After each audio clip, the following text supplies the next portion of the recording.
Oh my gosh, how cool was that? So that was Anthem. We're going to talk about that a little bit later in the show. But welcome everybody to EA Play. I'm Andrea Renee, and while you might recognize me from the gaming community, I'm kind of a new face around here. So this year, EA wanted to change things up because they know that I'm both a gamer and a fan. So they invited me to come and host the show. And I think this year is going to be a lot of fun, you guys. I hope you're ready, because we're about to kick the press conference off. But before we do that, EA Play is more than just the show you're about to watch.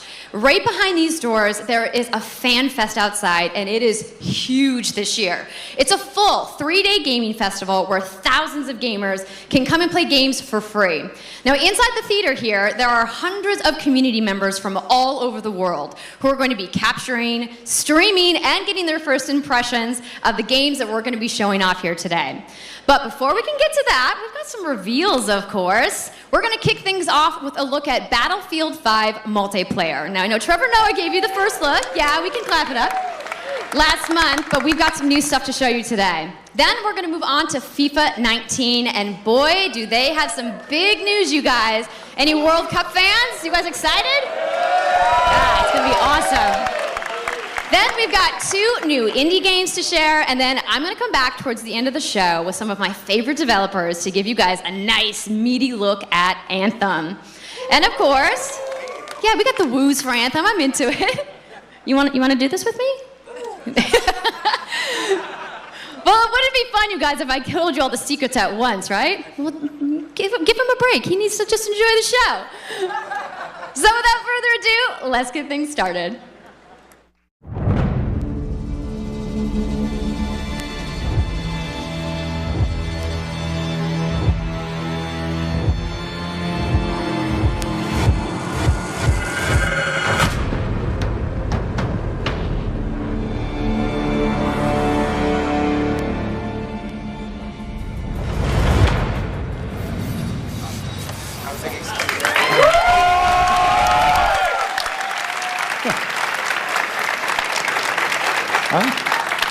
Right, it's time to kick this thing off.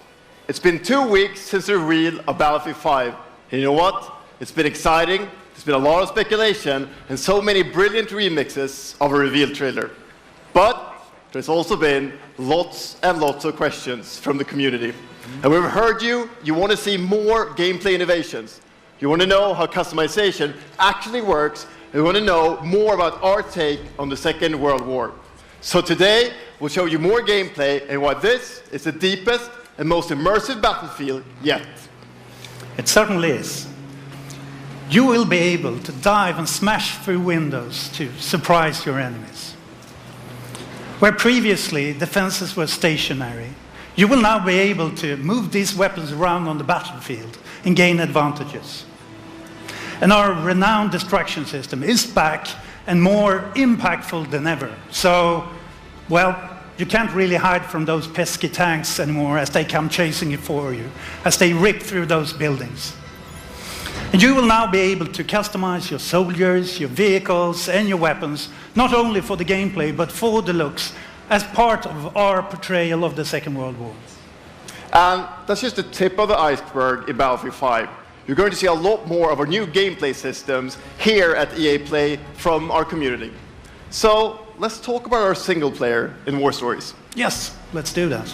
So we want to tell you about those untold stories that got us excited to start with on this game. It's about, what you will see is really those moments of human heroism. It is about witnessing the war through the eyes of the men and the women who shaped the world forever. Real and relatable people facing the brutality of war. We started off by an exclusive look at the Nordlys war story over at the Xbox briefing tomorrow. Thanks, Lasse. Something not to miss tomorrow. So, our launch in October is just the beginning. You will all go on an expanding journey through the Second World War. No loot boxes, no premium pass. Every day will bring something new. And as part of that journey, after launch, you'll get something I know a lot of you have been asking for. It's Royale. It's Royale reimagined for Battlefield. So we bring those pillars of Battlefield with destruction, team play, vehicles into this new experience. So we will bring you experience that you haven't played before in Battlefield or anywhere else. But more about that later this year. So with that, it's time to show you what makes Battlefield so special. It's the unmatched intensity of our multiplayer sandbox, and this time, it's even more epic, fighting across multiple maps and modes. Welcome to your next Battlefield experience, and this is your first look at ground operations. And this time, even featuring music.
Ikke en dråpe. Jeg elsker deg. Sus!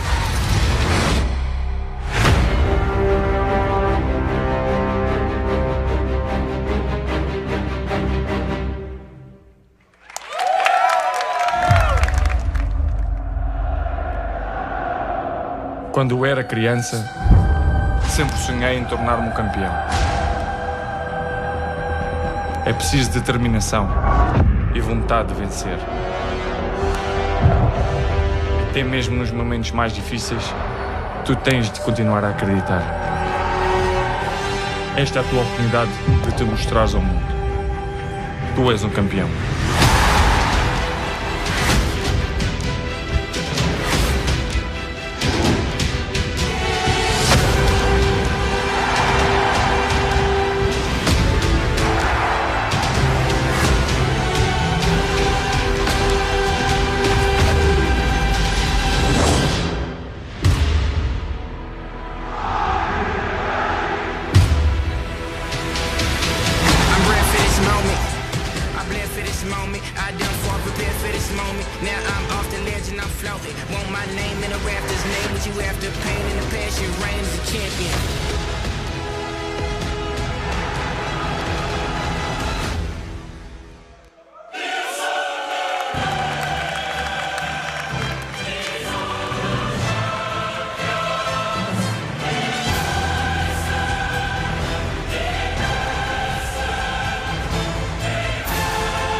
That's the UEFA Champions League, the pinnacle of club football, where the world's best clubs compete and icons of the game like Gerrard and Cruyff cemented their legacies. The world's biggest league joins the world's game. And a special thanks to the legendary Hans Zimmer and LA's own Vince Staples for collaborating with us on the trailer. And I really love the trailer because it captures our epic vision for how the Champions League comes to life in FIFA 19. And Lena's going to tell you a little bit more about that. As Aaron said, the UEFA Champions League is an amazing addition for the game. It's where football's biggest heroes like Ronaldo and Neymar clash every year. And it's the place where champions rise. And you've been asking for this for a long time, and we are thrilled that it's here. And that's why we're bringing the Champions League across the game. There'll be an authentic Champions League tournament mode. Your club will chase this trophy in career mode. Alex Hunter will pursue Champions League glory in your story mode, The Journey, and in FIFA Ultimate Team, there'll be live and authentic Champions League content. And we'll share more details on that, along with all our other Ultimate Team features later this summer. And all that's just the beginning. As you know, the heart and soul of FIFA is gameplay. And this year, we're giving you the tools to control the pitch in every moment, from your tactical approach to the match to each technical touch. And we know how passionate you are about gameplay, so we've worked hard to shape and refine our vision for FIFA 19 with input from our community. From hands-on tests with beginners to detailed feedback sessions with FIFA pros. And we're going to be sharing a lot more about gameplay throughout the summer, but what I can tell you right now is that the quality bar in gameplay was raised yet again this year. So we look forward to everybody experiencing the game on the hands-on sessions this week. And also, of course, we're extremely excited for everybody to play it when we launch on September 28th. And that's our FIFA 19 news, headlined by the UEFA Champions League. But I just wanted to take a minute to pause and reflect. Standing next to this trophy is a little bit surreal. You know, growing up, there's two iconic trophies that every young player dreams of winning. And for your club, it's this one, the pursuit of Champions League glory. But for your country, it's this trophy. The World Cup. And with the tournament starting in just 5 days, we're excited for the world to compete for it in FIFA 18. As you can imagine, all of us on the FIFA team can't wait for the start of the World Cup. And we want to celebrate with FIFA 18 players, which is why we've just updated the game with a free World Cup experience on PlayStation 4, Xbox One, PS, PC, and Nintendo Switch. But you can take Ronaldo and Portugal to their first World Cup victory. Or you can write your own story with some great nations who didn't qualify this year. Or you can make a crazy dream a reality for your home country, like mine, Iceland. Who would have thought that a nation of only 350,000 people would ever qualify? And you can feel their excitement.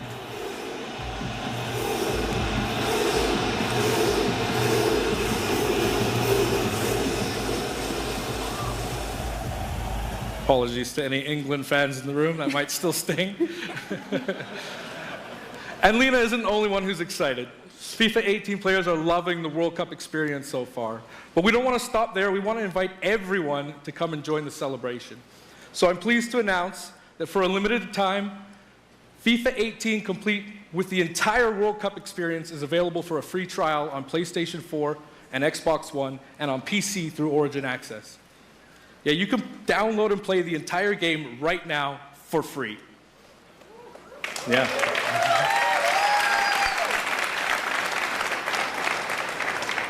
So to kick off the trial, we've got some of the world's biggest creators who are going to be playing live at the end of the show, representing their nations in a little mini World Cup tournament. And this summer will bring so much more for FIFA fans. Plenty of FIFA 18 content centered around the World Cup, and we'll bring you all the details on FIFA 19. But in the meantime, let's all enjoy the World Cup. Thank you, and auf Ravistan! I'm coming through, breaking in that window in the kitchen. Bang on and get the chance. That's how I made this beat. From the air, money me half for me. And if you didn't know, I need it right away. So when you see us in the street, better keep running. I horse of we coming. It is the big day on the biggest stage at the World Cup.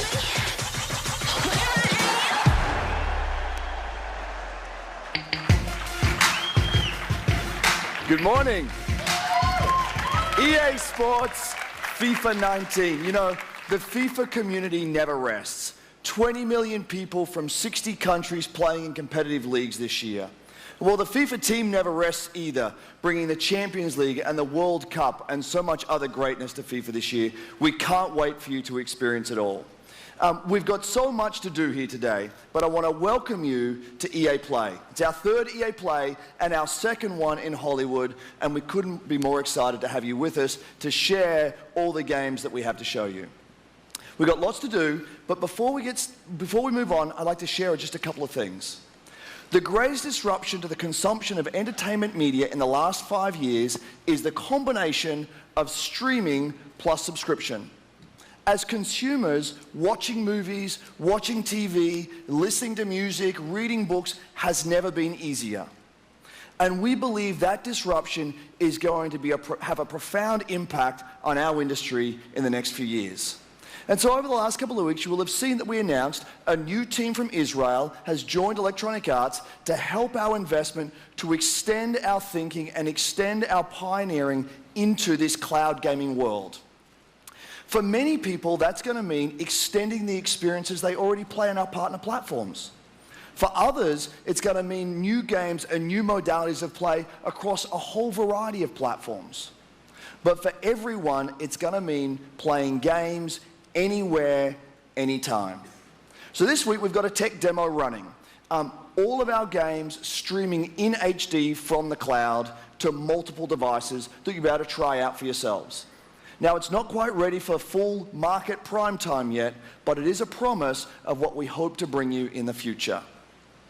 The second part of that, of course, is subscription. And we started subscription a number of years ago, and many millions of you have signed up and experienced the joy of being able to have full access to a great catalog of games. Today, we're announcing Origin Access Premier. So 3 things you need to know about it. Origin Access Premier will bring you all of our new PC games, starting with Madden NFL, back on the PC for the first time in over a decade. Then FIFA 19, Battlefield 5, and of course Anthem. And there'll be many more titles in the years to come. Second, you get access to the Vault, our library of over 100 games from EA and other publishers. And third, it will launch later this summer. So that's a little later in the year, but if you want to get started right now and experience the benefits and joys of subscription, come in and play a free trial of Origin Access, our base subscription, this weekend. Thank you and have a great show.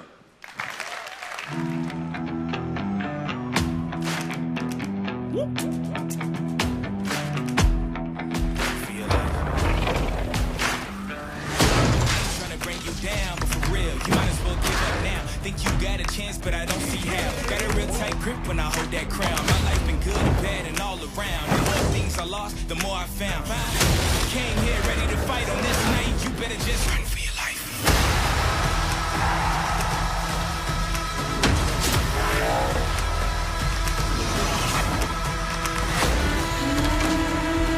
Yes!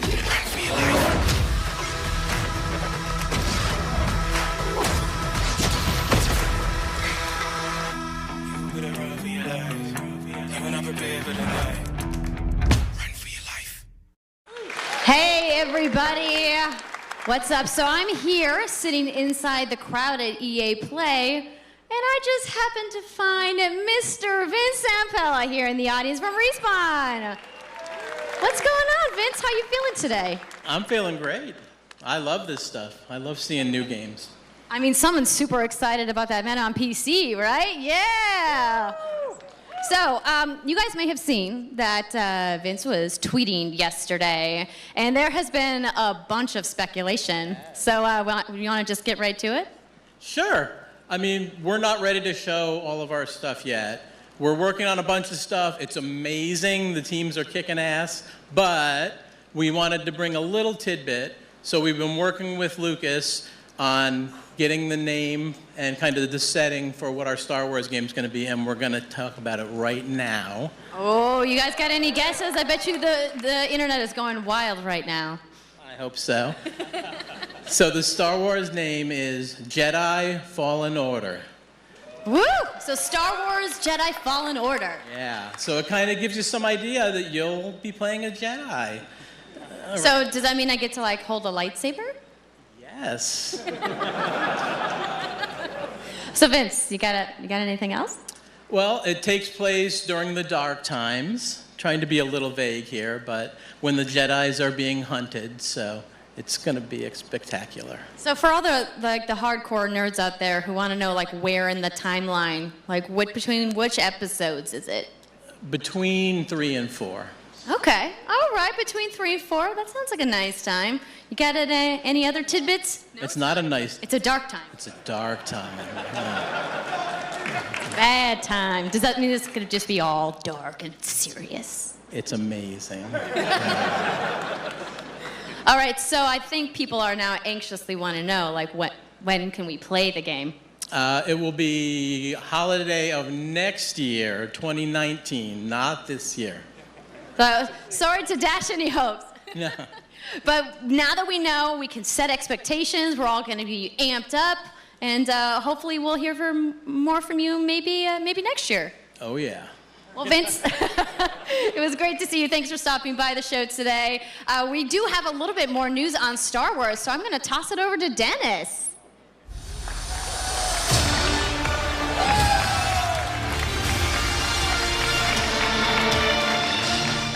Hello there.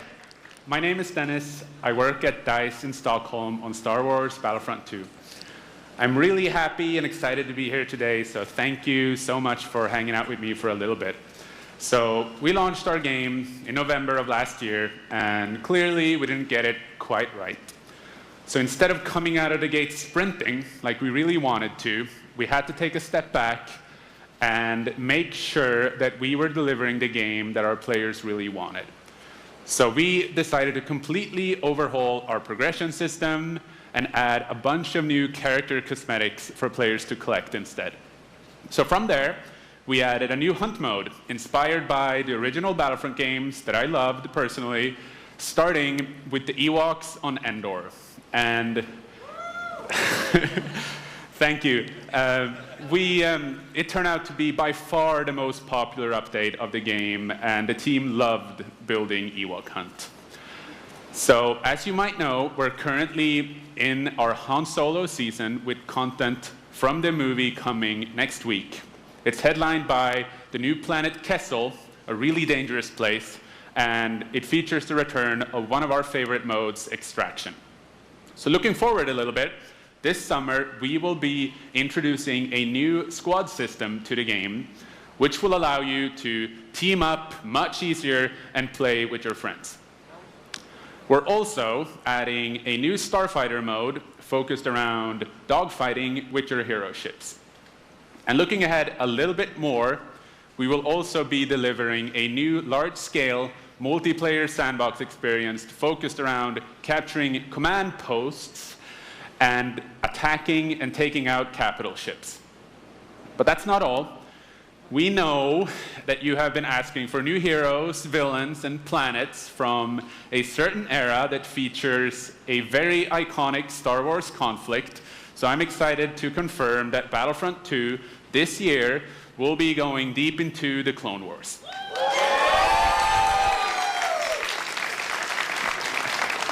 It's only fitting that we begin on the planet Geonosis, featuring multiple levels, including the largest level we have ever built for Battlefront.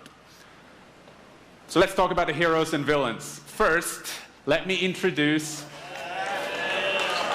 the most powerful droid, the leader of the most powerful droid army in the galaxy, General Grievous. And yes, he will be going up against my own personal favorite, Jedi Master Obi-Wan Kenobi. Finally making his debut in Battlefront after all these years. But we're not done. That's not it. They will not come alone. Joining them is the Dark Lord and leader of the Separatist Alliance, Count Dooku, as well as someone to bring balance to the Force, Obi-Wan's unruly Padawan, Anakin Skywalker. The team at home is extremely excited to be building all of these cool things. EA and DICE are committed to Battlefront. We had a rough start, but I really think that this game has a bright future thank you very much for playing the game, providing us with your feedback, talking to us. Together, we will make this the greatest game that we can possibly build.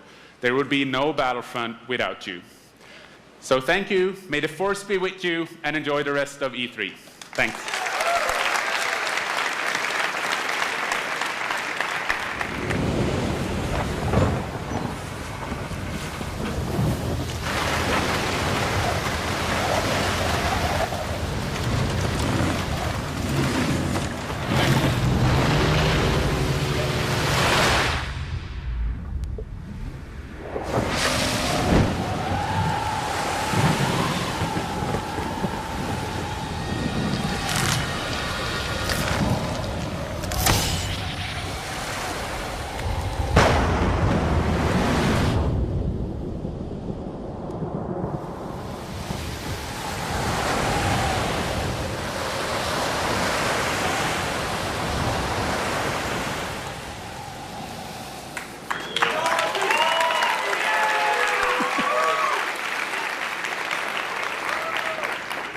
Hi, it's really good to see you. In Unravel, we used yarn to symbolize love and the bonds between people. In our new game, we tear that bond up right at the start. You lose everything, including your spark. But when things are at their darkest, you find hope. And you form a new bond. And your spark is rekindled. And it leads you off on an adventure. So welcome to Unravel 2.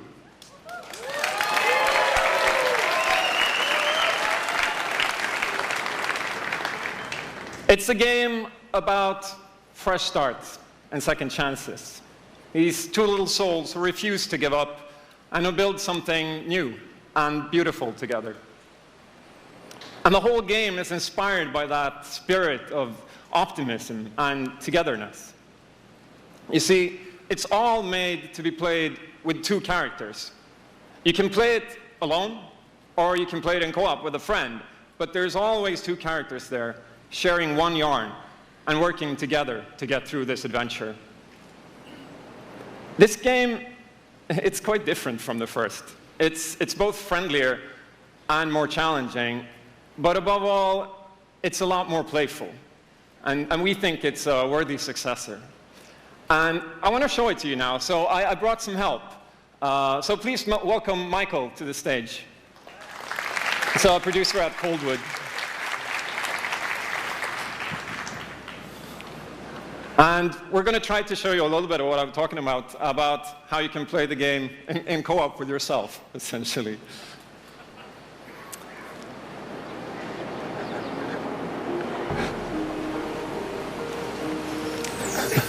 So this wasn't prepared.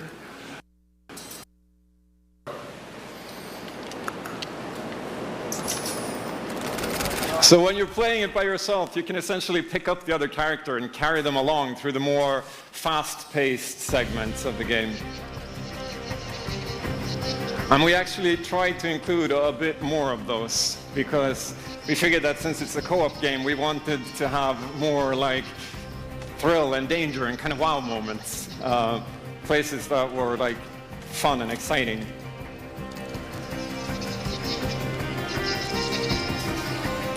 And then when you get to the more puzzly areas like this, when you're problem solving, you can split apart into two and switch back and forth between the two characters, because that's how we've essentially designed all the problems and puzzles of the game, that you're always working together and helping each other out and utilizing this bond between you to overcome any obstacle that you come across.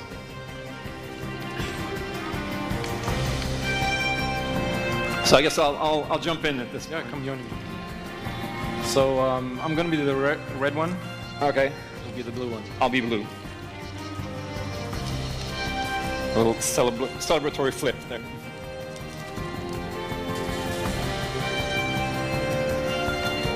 And the bird is back. Oops. Okay, playing it safely now. Oops. I'll swing. All right. Nice. And I'll catch you. There you go. Can I swing now? Okay, you go ahead. So here it goes. Oh. Okay, this is the scary part. Let's see if we can do it. Got it? Oh, very nice. Oh. Faster. Oh, sweet. Well done. Okay, I'll go up and distract the grouse. You can. I'll sneak up here.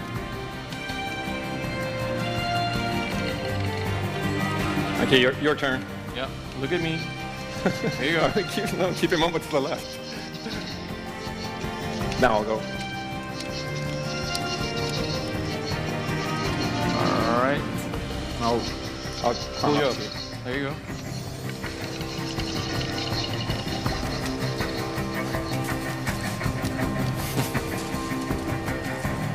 Now we can breathe again. Yeah, finally. Or can we?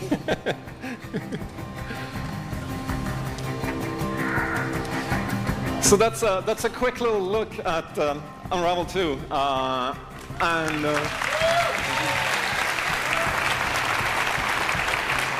Yeah, I really hope you like it. And before I go, I just want to send some love to the team back home, because working on this game has been a completely amazing team effort on so many levels, and everybody has worked so hard. So there's a bunch of us from Coldwood here, and thank you to those, and thank you to everybody back home, and thank you. Love you.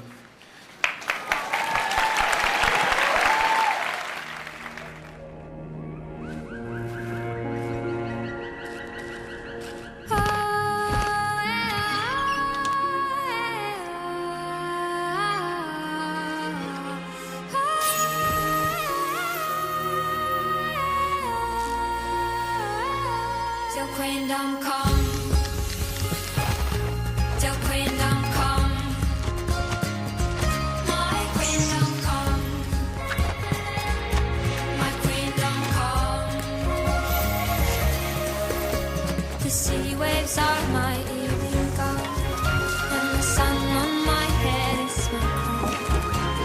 I made this Queendom on my own, and all the mountains are my home. Till Queendom come, till Queendom come, my Queendom come, my Queendom come, my Queendom come, my Queendom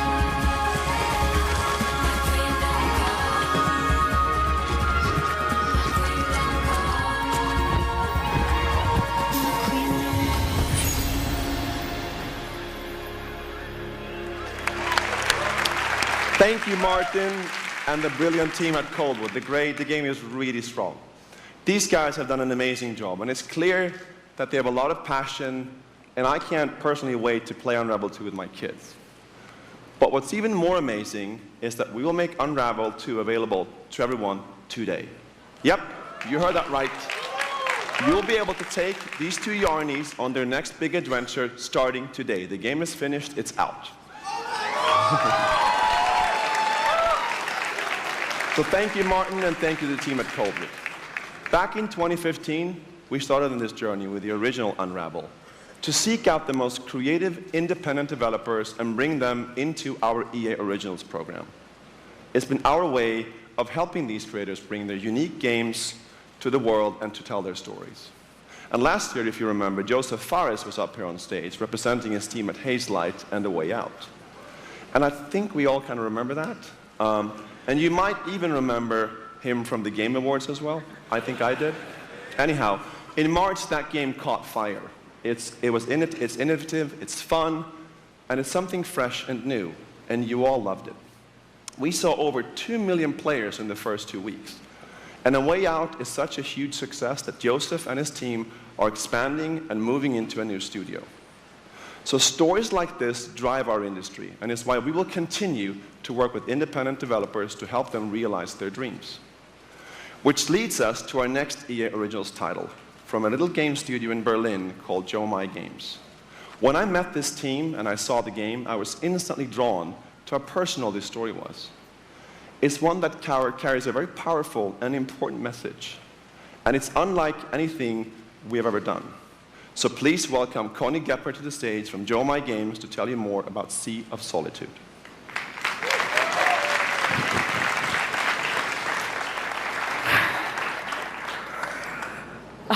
Thank you, Patrick. I still remember during the pitch how enthusiastic Patrick was, and that afterwards, like, our whole team, including me, were super excited. It actually feels a little bit the same right now. I'm pretty excited, maybe a little too excited.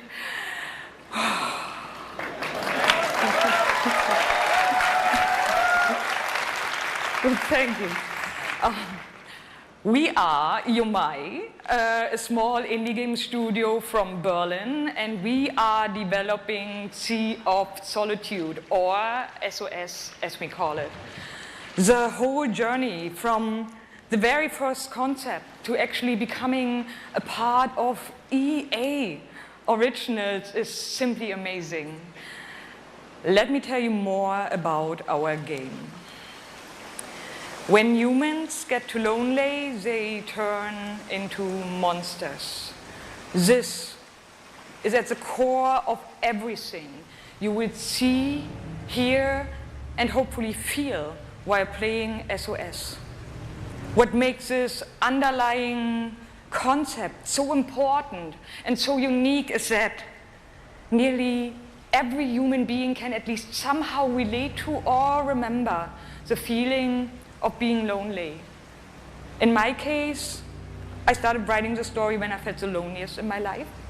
I think as an artist, you process your emotional world by letting it out and putting it into your art. I'm still amazed how the concept seems to just float out of me right into the hand and onto the paper. I think this is also why so many people can instantly connect with the game, because it's not a made-up story, even though that it takes place in a fantastic setting. In SOS, we try to show how people experience different kinds of loneliness, but also how outsiders, friends, and families see those who struggle.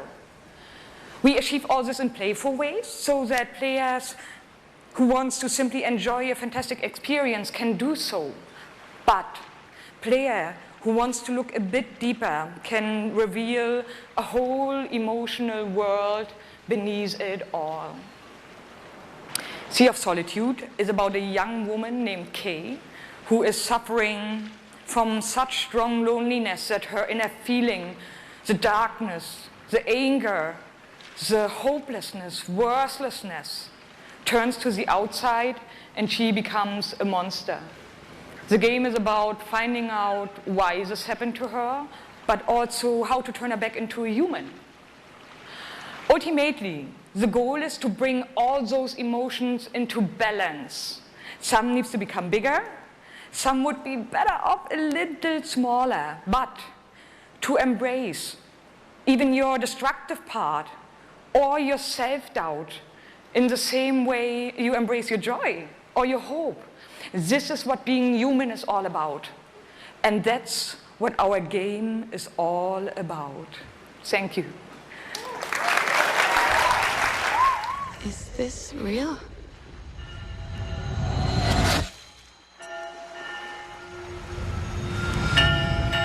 This world that I live in is empty and cold. The loneliness cuts me and tortures my soul. I'm no child of destiny and no fortune's son.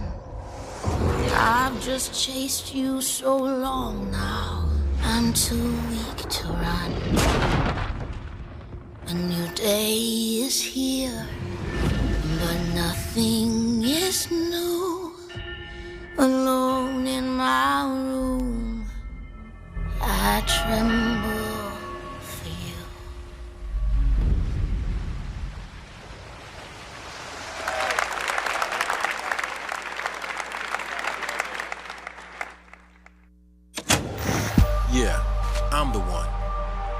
but I'm not the only one. We are the one. We can shut you down, and we can put you on an island. Crossover, gather, game. And we're balling. Be ready, because we're coming at you with the squad. Say it how you want. Trust the process, run as one, call next, or be the answer, as long as you hold your course.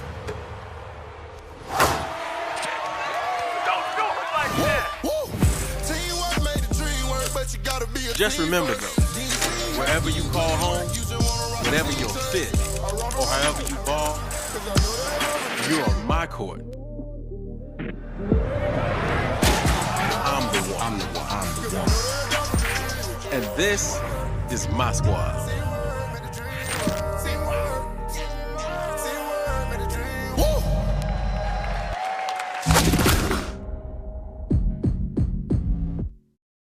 My name's Shea Kivlin, aka Young Kiv. I'm from Seattle, Washington. The only goal of mine is really to win the Madden belt. Kiv's been going after that belt since 2016. At some point, he's going to need to get out of this quarterfinal and claim a major. It's a big night for Young Kiv. He's been stuck at the quarterfinals. And here he is now in his first championship game, looking to accomplish a goal. 3rd and 4, throws it low. T.Y. drops it. That was a phenomenal read, and Trini's got the lead. 40-19. I hate losing way more than I love winning. Oh, we have an incredible matchup. It's a rematch. Better not be the one to doubt it. Touchdown, Kev. He throws it high, and Young Kev is going to be your champion. Can I play you again? You want to get smacked again on TV? Happy face, no! Madden 18 champion. He's finally done it.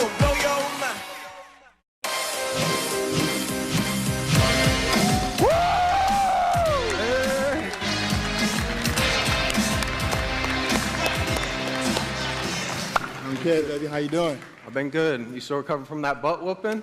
Wow, already starting. Okay.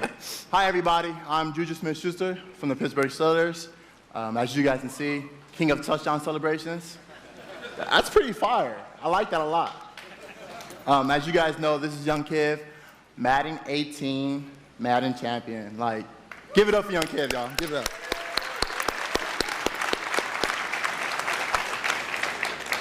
Young Kiv, how has it been, your success and your path, to where you're at today? It's, I've always been a competitor. When I was in high school, I was playing baseball, I hurt my arm. So then I picked up Madden, and at first, I was really bad. I was getting blown out online, but I kept at it. I put more and more time into it. Eventually, I made my first tournament, but I had a big decision. It was the same time as my graduation. Wow, okay. So the key to be the #1 player in Madden is to hurt your arm in baseball. That's number one. Number two, you said you had the decision to go to your graduation or go to a tournament. So, what did you do?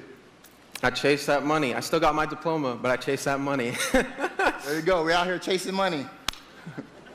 That's awesome. Okay, now the past few years, how has it been for you? I know you had some ups and downs. It's been tough. I've had a lot of devastating losses. I've been so close so many times. I made the final on TV and got blown out by all those losses. It made me gain a lot of mental toughness, and that's how I got this belt. That's awesome. That belt is so amazing. There's a lot of, bling on that belt for you. Well, today, EA Play, first look at the Madden 19 trailer. Super excited. It's going to be so fun. It's lit.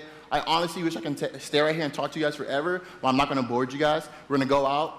I'm going to try to take this belt, round 2. So we're out. Have a good day.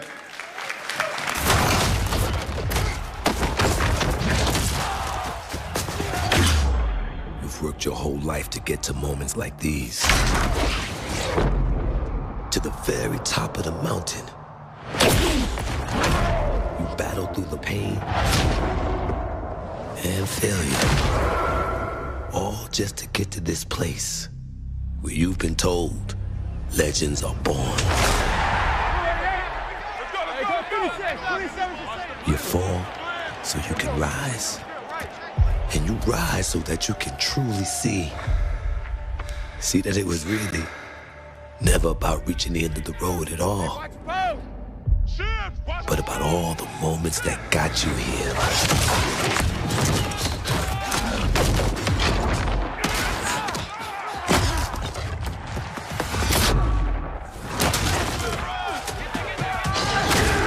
So, if you were in their position,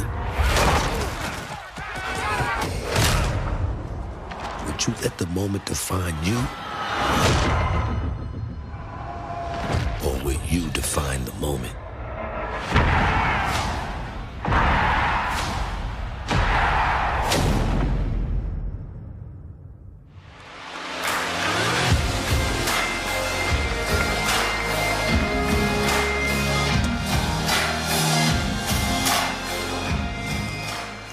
Hello, ladies and gentlemen. I'm Nathanius, professional shoutcaster, here alongside Redwood Studios General Manager Michael Martinez.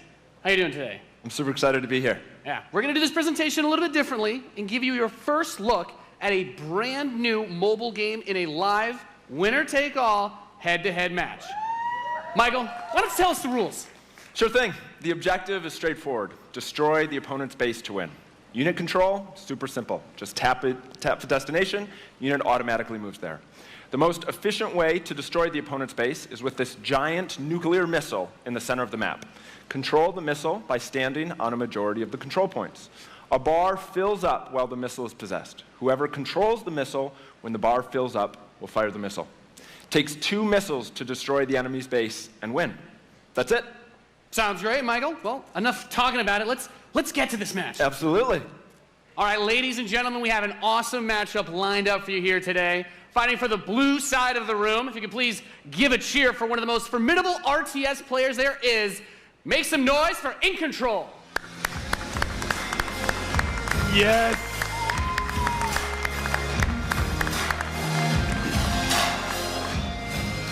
His opponent, fighting for the red side of the room, a competitive mobile gaming phenomenon. Please join me in welcoming to the stage Nick at Night.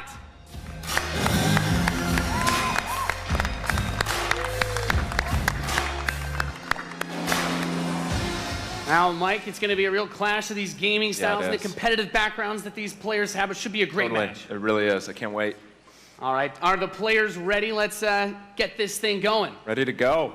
I'm ready to go. Let's do it. All right. Let's kick this off. Nice little strategy game for those of you out there. It's a good genre. I'm very excited for this. The players are loading in, and we are ready to the kick match. Here we go. This off. As the players' bases have been deployed and the action begins like any strategy game. Economy will be the focus. We have a harvester to start things off. Nothing too crazy yet. Nothing too crazy. Now the infantry is going to come out to hold that top point. Both players, of course, trying to take that position. Nick at Night being able to reach it a little bit first. In a strategy game, that flank position that In Control is going for on the top side, also very important as Nick at Night's forces have to circle around the center. Right, let's see if he's able to create a 2-on-1. Is he able to get there? Looks like he's getting there. Here comes GDI with a Rhino. It's going to rip up those infantry. Yeah, going for the anti-infantry. And like any strategy game, the units that you're going to use when you deploy them will have a huge impact. Your micromanagement of your forces and protecting that economy as well. Yep. Nick at Night with some attack bikes in the top. There he is. And In Control placing the turret on the top right side to help cover that Rhino as attack bikes move towards the northwest position. We can see that the missile is beginning to ready and firing that. That takes out half your base. The most important objective on the map is to hold those control zones. Right, and In Control making a lot of progress to that far right side of the match. And he's done a great job of holding that down with the turret, and now he's redeploying his vehicles to the south side, bringing out more infantry to deal with the attack bikes. And as that economy ramps up, of course, we're seeing bigger and more powerful units come out. We have there the drill pod coming in the left side to help flank those some flamethrowers. Right, absolutely. Again, those are going to tear through those infantry. Yeah, and In Control brings out his first tank. That's going to be used to try and help push back these smaller forces as he makes his way to the south side. That missile passing halfway now. Both two zones in control of Nick at Night. He will have the missiles. We see it starts to point towards In Control's base. Let's see if In Control can get around to that top corner, able to halt that missile. He does contest the missile, putting it into the yellow position. Yeah, very important, of course. Blocking the pathing of those units is another big factor for this strategy. Holding those locations is so crucial as In Control begins to secure the northwest spot. Another tank's going to come out from Nick at Night to take it out, but now he's bringing out the Pitbull as well to help lock down that north position. This missile is very, very close to firing. Let's see what's going to happen. with another turret. In control flanks. He takes the top. That missile And that fires. Off. Wow. And Nick at Night, one shot away from being knocked out here, as the next one will start to ready up in just a moment's time. In control is very heavy artillery force, been doing a great job at taking control of the map. Yep. And we can see as more of Nick and Knight's forces move up towards that north position, those harvesters, of course, very crucial, very important to protect those, as your economy allows you to get these big late game units. The units are going to come out a bit more slowly as you get more of them on the field. But In Control is just spreading his forces out, trying to hold this advantage that he's had so far. Nick and Knight is trying to get in there, but there's a great turret placement from In Control, blocking and just ripping through again those infantry. And we see In Control now moving his tank towards this. Another drill pod we're seeing with some flame tanks. Yeah, bring in the flank. Of course, those flame guys do amazing damage to the infantry, help to clean that out. Meanwhile, 2 more tanks coming out from Nick at Night to try and secure those positions. He brings up the laser infantry on the south side as well to deal with that tank. Going for counters, trying to scout out and see what your opponent is doing and make the proper response is so important in strategy. Absolutely. Nick at Night cruising around, thinking about harassing those harvesters, coming around the far side for those rhinos. Looks like he's really pressing it. And we see that missile is starting to get close to firing with this. 3 zones In Control for Nick and Knight, looking to set things back the other way. In Control trying to rally his forces around. He doesn't want to engage with just 1 or 2 units. He wants to move all of them together, create a good flank position, and take over that south. And we're seeing the first mech unit from In Control. This is the Wolverine. Gonna rip, and this is watch out for this missile. And Nick and Knight's gonna fire that one off and settle for next missile is gonna end it. Next missile wins. Let's see what happens. We'll have control. The Wolverines, as you pointed out, for In Control coming out to try and deal with these forces. But Nick at Night's done a great job of getting map presence and now also harassing the economy of In Control. There he is. Yep. Wow. Okay, we've got our first mammoth tank on the board. If In Control can get this in position, he's going to do some serious damage. That missile just past halfway ready. He's also bringing out his first air unit to deal with those. A lot going on here. It's got a lot of range, that big boy, and In Control just needs to hold. This missile is nearly going to fire. It can be stolen at any point. Where is it going to go? Is he going to be able to get it off? He's got it, Max. There it is! He's going to take it. Defeating Nick at Night here legit. 2-1. Dude, that was epic. Amazing. What a match. Thank you so much. That was awesome. Any thoughts, guys? I just came to make mammoth tanks, so I've done my job. Yeah. Absolutely. That was awesome. We saw a little bit of everything right there. Perfect. Yeah. Let's hear it for Nathanius, Nick at Night, and In Control. Ladies and gentlemen, what you just saw was the worldwide reveal of Command & Conquer Rivals. Rivals reimagines the real-time strategy experience for mobile. We're giving players complete, continuous control of their armies in quick, competitive head-to-head matches that are fueled by skill and strategy. Now, Rivals will be coming to iOS and Android devices, but I'm excited to announce that Android players can play the pre-alpha today. So head to the Google Play Store, search Command & Conquer Rivals. The studio has been having an absolute blast playing this game, and we can't wait for you to play. Please let us know what you think. Thank you.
Command & Conquer for a new generation.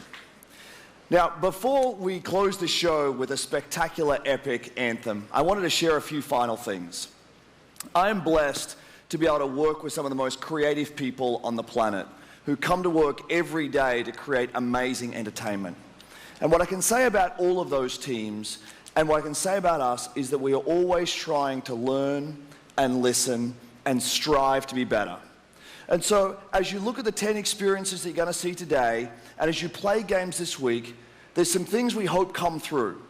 First, that at the very core is choice, is that you as players get to choose how you play, what you play, when you play, and what devices you play on. That in making those choices, you feel you are treated fairly, that no one is given an unfair advantage or disadvantage for how they choose to play.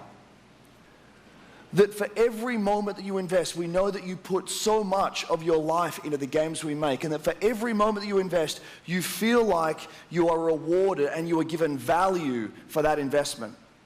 And most importantly, that the games are fun, that we move past the grind, and that these are experiences that truly enhance your lives.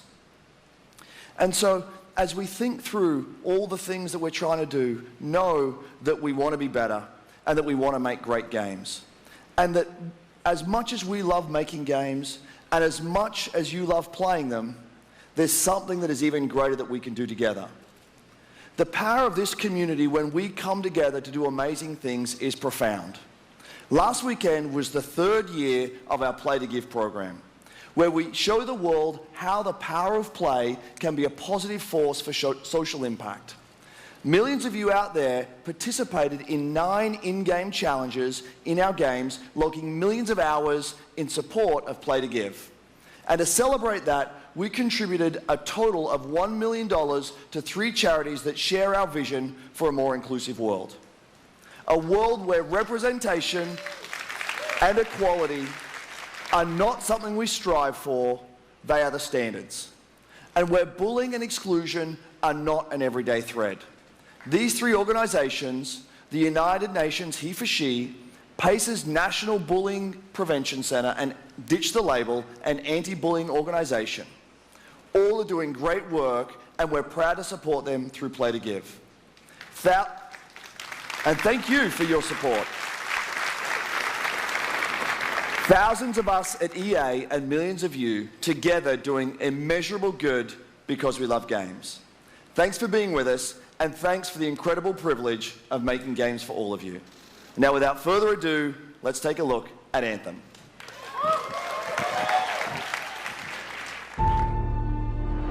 The gods vanished and left our world in chaos, creating, altering, destroying. The anthem is all that remains.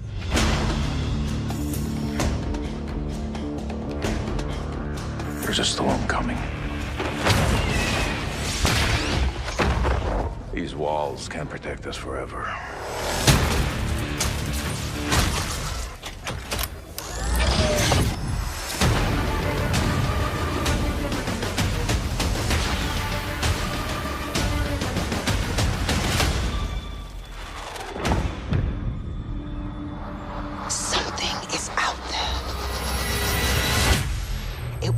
Destroy us all.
You guys, I've seen it a couple times, and it's still cool every time I see it. So I know all of you, like me, have had tons of questions about Anthem since last year because we're all BioWare fans. So we're going to do something a little bit different for the rest of the show, and we're going to take a deep dive into Anthem. So I'm going to bring out some members of the BioWare team to chat with us. Ladies and gentlemen, please give a warm welcome to Casey Hudson, Mark Dara, and Kathleen Rutzart.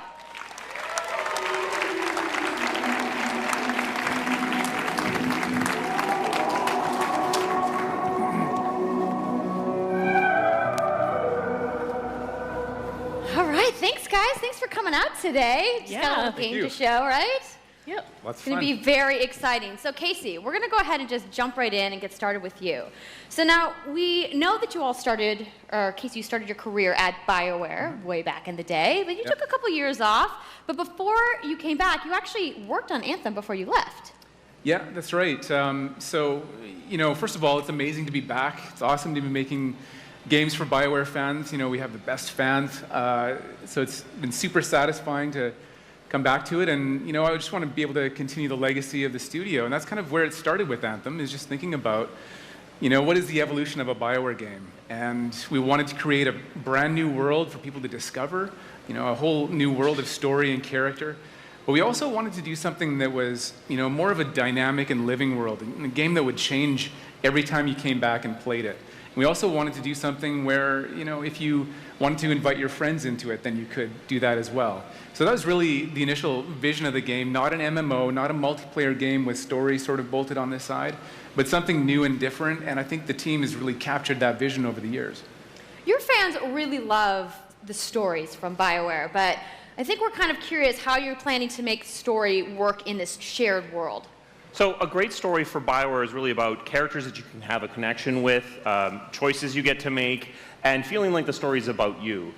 In a lot of multiplayer games, those things get diluted because you're mixing multiplayer and storytelling into the same areas.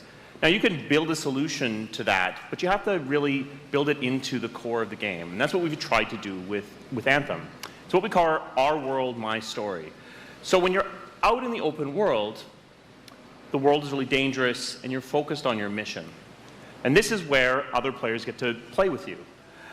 The thing that's really interesting about this, it's unique for Anthem, is that this is a living shared world. So whether there's weather or it's nighttime, what we're experiencing together. Everyone that's playing Anthem at a moment is seeing the same thing. And this is what we mean when we talk about our world. It's a shared world that we all experience together. But then when I finish my mission, I come back to a base like Fort Tarsus. And this is a single player experience. I turn in my rewards, I talk to some characters, I experience the choices of my action. And this is where your story really lives and breathes. And by doing it this way, we're able to combine that impact and agency of a single player story with the fun of teaming up with your friends to play co-op in combat. And we're also designing it so that we can add story for years to come. So one of the first things that we hear from our community is they want to continue to play in our worlds. When they've finished Mass Effect or Dragon Age, players want more story. And so we've designed Anthem in a way that we can actually add more story for years to come. And it could be anything. A new moment with a character that you've grown to love, or an event in the world that deepens the lore, or an entirely new storyline and plot. Well, I'm certainly not going to complain about more story. I don't think anybody out there is going to either. So Kathleen, I wanted to ask you, from a writing perspective, since you are the lead writer, can you speak to what it's like to create a new world like Anthem from the beginning? Well, what's really exciting for us, and not just the writers, but all of the devs, the designers, the artists, is that we're creating something new and mysterious for players to discover. So at the heart of the premise of Anthem is a world left unfinished by the gods. But the gods left behind their massive tools, and those tools are in constant conflict with this unknowable force called the Anthem of Creation. And the chaos of those things pushing against each other means that the world is constantly being reshaped in new and unpredictable ways. Yeah, violent storms, mutated creatures, gigantic monsters. It's a dangerous environment that you need to wear a suit of powered armor, a javelin, to be safe in. Now, something I think a lot of players out there maybe don't stop to think about is just how much work goes into creating a new intellectual property, or IP, as we've been saying. Now, we've seen all these different creatures, and Mark, you mentioned the storms. What's the process of creating a game like from scratch? Yeah, it's something we've done a few times at BioWare. And really the hardest part is getting started, just kind of getting off the blank page. So what we try to do is we think about the new experiences that we're trying to unlock for players. So like, what is the fantasy fulfillment? What are the new things you actually get to go and do that are different from what you've played before? So that's where we start. And then once we think about those things, that's the power of creating new IP, especially for games, is that you actually get to build a whole fictional universe that's meant to bring out a certain experience. And then once we do that, then we still need to build all the rest of the stuff, and what unlocks us creatively is to think about like principles around art style, tone, and even the technology and the politics of our new world. And then from there, we can actually go and build out every last detail. Yeah, and one of the unique challenges for Anthem is that it's a world, an experience that's meant to feel alive, like it's happening right now. And so the world is always changing, whether the storms, seasons, and yeah, it's a really great concept to write for, because what it means is it gives us the opportunity to drop into the world, almost in real time, a dramatic event that changes the world for everyone. And that could be anything from gameplay to lore. I mean, all of the moving parts in the dynamic world sound really cool, the way that they sound like they're going to come together. But even though there's obviously a lot going on, it really all comes back to your character. So let's talk about who we're going to be playing as and why we're fighting these crazy beasts. So you are a freelancer, uniquely skilled to pilot these Javelin exosuits. And you need those suits to survive and fight in this world, because the world will kill you. But on top of that, our ancient rivals, the Dominion, they've discovered a way, they think, to weaponize the Anthem of creation. And so we need to stop them and protect the free people of Tarsus. Now, I've heard you call this power armor a couple different things. Is it a suit? Is it a javelin? Like, what's the canon term here? We call them javelins, and there are 4, and they each have unique abilities. There's the Ranger, and then there's the Colossus, the Interceptor, and finally, the Storm. Yeah, so each javelin gives you a different way to play the game. But the thing to remember is, like Kathleen said, you're not your suit. You are a freelancer, a pilot, which means you can decide which suit you want to use based on your mood, based on the mission you want to engage in, or the javelins that your friends are using. So really what this allows us to do is we've built the suits to look like they're built from the materials of the world. So they each have their own unique abilities. So let's take a look at the Ranger now. The Ranger is a more generalized suit, able to do a lot of different things, really designed for up-close and personal combat, one-on-one for the most part. The Colossus is heavier, more specialized, but able to really pack in big weapons that let them devastate the battlefield. I'm just going to say the Storm looks like it's going to be my favorite. I'm sure you guys out there are picking your faves right now, too. So the javelins look awesome, but we're going to take a couple questions right now. So Casey tweeted, some of you may have seen, asking for people out there to send us your questions. And the first one is going to be from @It'sSweetNicole, who asks, as a player who is all about making their character their own, what kind of customization options will be available in Anthem?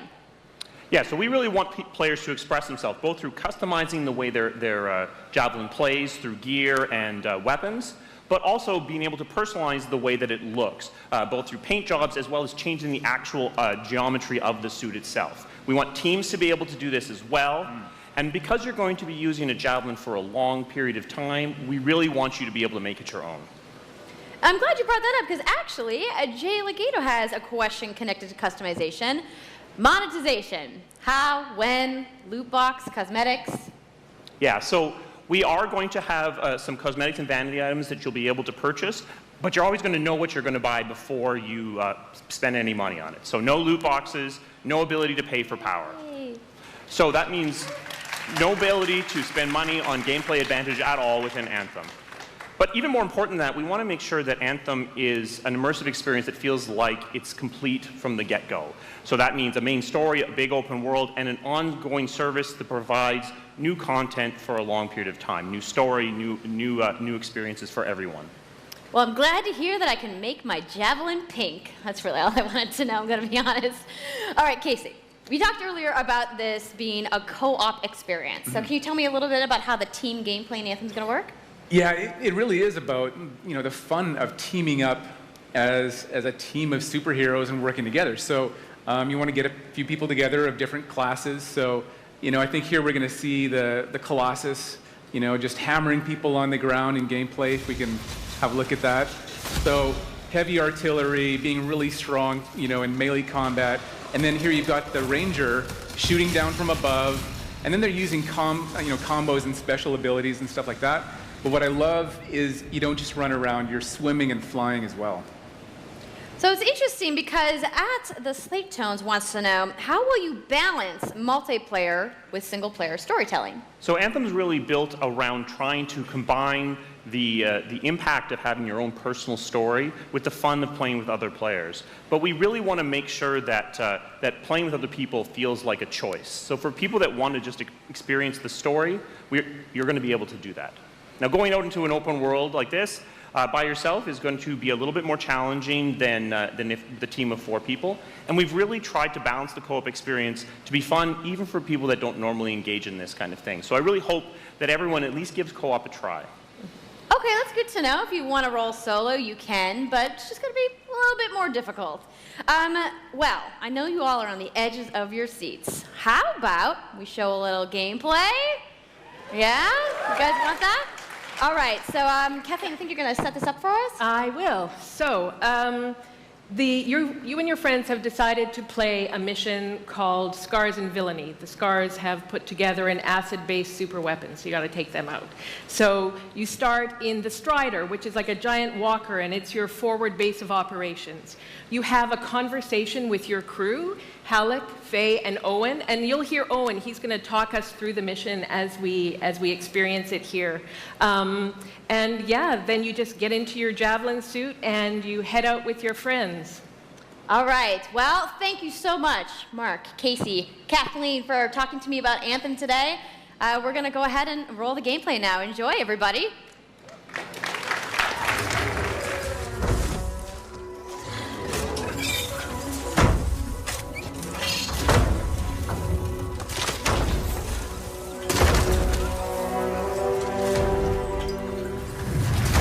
Freelancer, time to get to work!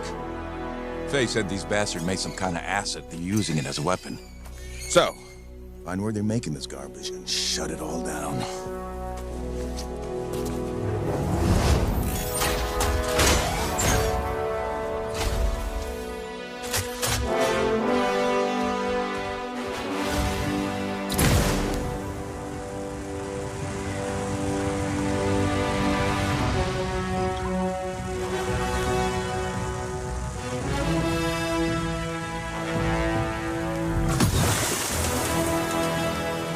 Owen, what's the plan here? Picking up loads of scars nearby. Take a look around the area, but be careful.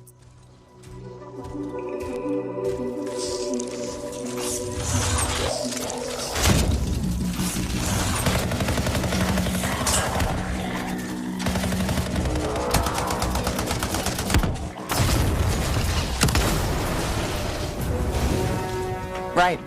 Checking out the Scar Camp some more. Look at all the weapons! Oh, and the turrets! Better move quickly.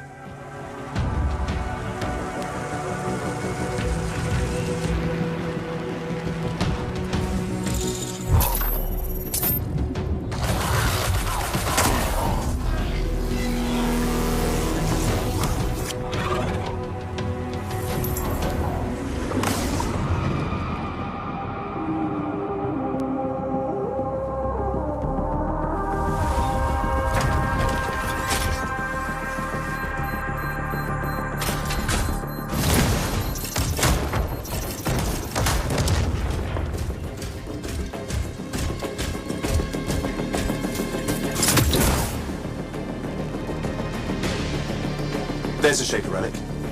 Wait, something's odd. Get a closer look, would you? See those radiant pieces of energy? They're echoes from the Anthem of Creation. Loads of scars nearby. Be careful.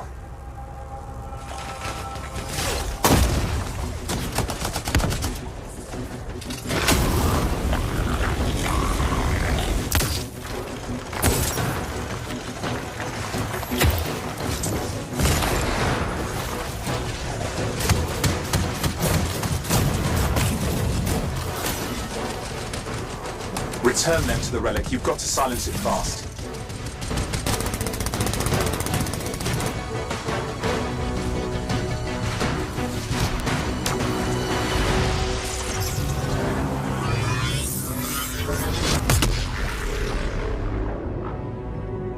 It's gone silent. Disaster averted. Do you think we get a bonus for... Wait, something's happening. What the hell was that? I think that was whatever laid all the eggs around here. The sound came from below your position. On the plus side, this definitely counts toward hazard pay. There's a trail of this acid gunk leading down. Follow it, and we should find the source.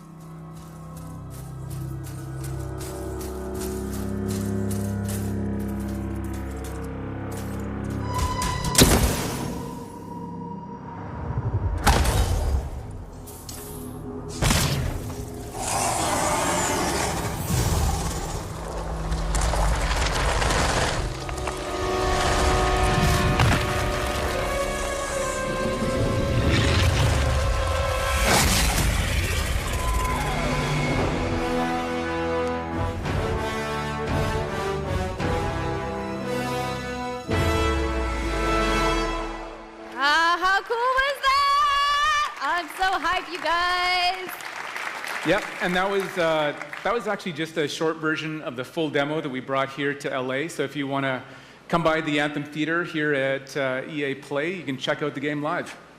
So I'm sure the question on everyone's minds, when do we get to play? So Anthem comes out February 22nd, 2019 on Xbox One, PlayStation 4, and PC. So mark your calendars, everybody. Fire off your tweets. Thank you so much again to Casey and the entire BioWare team. I know you guys have that awesome theater outside, so I will see you guys there. All right. Give it up for Casey Hudson, everybody. I also want to give a big thank you to all of the developers who showcased their games today and everybody working hard at their studios back home around the world. Let's give them all a round of applause. Now, some of what you saw today, you guys have to wait to play. But you guys, EA has so much available right now. Now, for those of you keeping score, you can get your free trial of FIFA 18's World Cup today. And Andrew told us about the free trial of Origin Access. Yarny is back with a buddy in Unravel 2, which is also available today. Plus, you can take on your friends in Command & Conquer Rivals starting today as well. Now, that's a lot of available stuff that's out today. Is anybody ready to go home and download anything? No? You're like, I just want to go outside into the fan fest. I get it, I get it. So I want to let you guys know to keep your streams going because in just a few moments, the FIFA 18 World Cup live tournament is going to begin. I'm going to head outside and check out the games, but I want to thank everybody for coming down to EA Play today and watching the press conference, and have a great weekend.